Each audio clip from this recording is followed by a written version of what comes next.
Present by music Dangal Bhojpuri.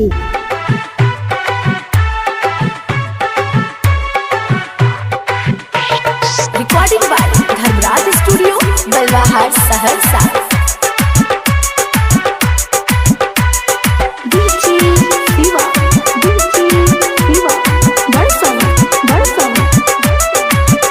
माथा पर डाला लेके जइबै साँझ भोर गे, माथा पर डाला लेके जइबै साँझ भोर गे।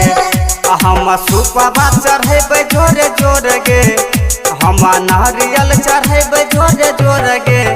माथा पर डाला लेके जइबै भोर भोर गे, माथा पर डाला लेके जइबै भोर भोर गे सखिया।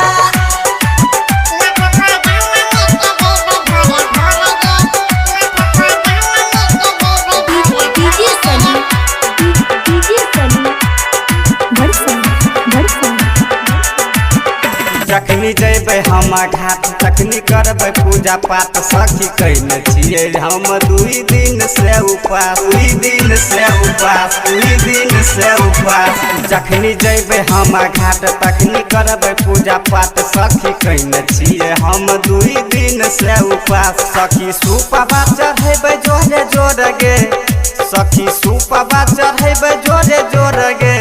माथा पर डाला लेके जइबै भोरे भोर गे, हम नारियल चढ़ेबै जोरे जोर गे सखिया।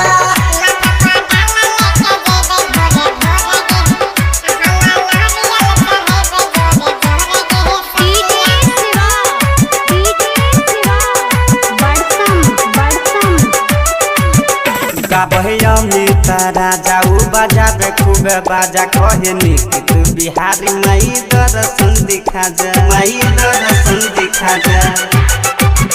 गाबै अमिता राजा उ बजाबे खूबे बाजा कहे निक तू बिहारी माई दर्शन देखा जा। हम नारियल चढ़ेबै जोरे जोर गे, हम नारियल चढ़ेबै जोरे जोर गे।